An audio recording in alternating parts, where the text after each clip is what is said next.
Assalamualaikum warahmatullahi wabarakatuh. Saya Muhammad Dansril Daud dari kelas 10 IPA khusus akan membahas materi tentang prinsip-prinsip koperasi. Koperasi berbeda dengan badan usaha lainnya karena proses berdirinya berdasarkan pada prinsip-prinsip perkoperasian.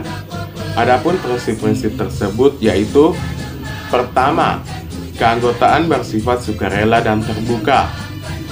Pengertian dari bersifat sukarela adalah seseorang harus sukarela menjadi anggota koperasi atau tidak ada paksaan.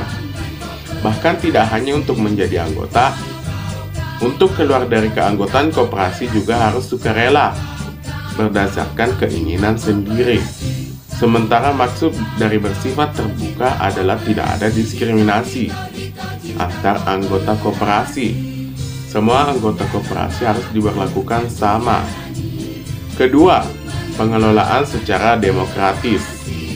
Di sini, koperasi dalam pengelolaannya harus dilakukan atas kehendak dan keputusan para anggota.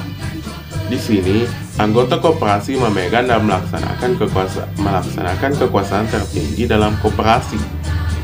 Ketiga, pembagian sisa hasil usaha dilakukan secara adil sebanding dengan besarnya jasa usaha masing-masing anggota. Pengertian dari prinsip ini adalah untuk mewujudkan nilai kekeluargaan dan keadilan. Maka pembagian sisa hasil usaha kepada anggota berdasarkan perimbangan jasa usaha anggota koperasi, tidak semata-mata berdasarkan modal yang dimiliki seseorang dalam koperasi.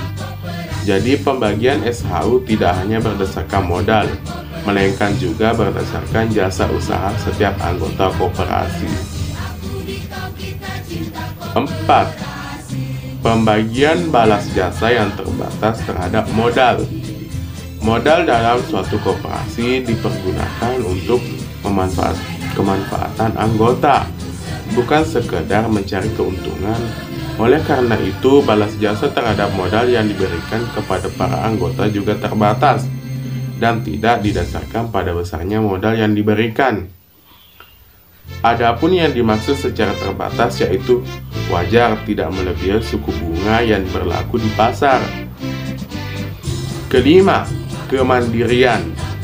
Mandiri artinya suatu koperasi harus berdiri sendiri tanpa bergantung pada pihak lain yang didasarkan atas kepercayaan kepada pertimbangan, keputusan, kemampuan, dan usaha sendiri. Dalam kemandirian terkandung pula pengertian kebebasan yang bertanggung jawab, otonomi, swadaya, berani mempertanggungjawabkan perbuatan sendiri, dan kehendak untuk mengelola diri sendiri. Selain kelima prinsip yang sudah saya sebutkan tadi, terdapat prinsip lainnya yang diterapkan dalam koperasi untuk mengembangkan diri, yaitu prinsip pendidikan keperkoperasian dan kerjasama antar koperasi. Pendidikan perkoperasian baik untuk pengurus, pengawas maupun anggota koperasi diharapkan dapat meningkatkan kemampuan memperluas wawasan anggota dan memperkuat solidaritas dalam mewujudkan tujuan koperasi yang pada akhirnya dapat mensejahterakan anggota koperasi. Sekian dari saya. Wassalamualaikum warahmatullahi wabarakatuh.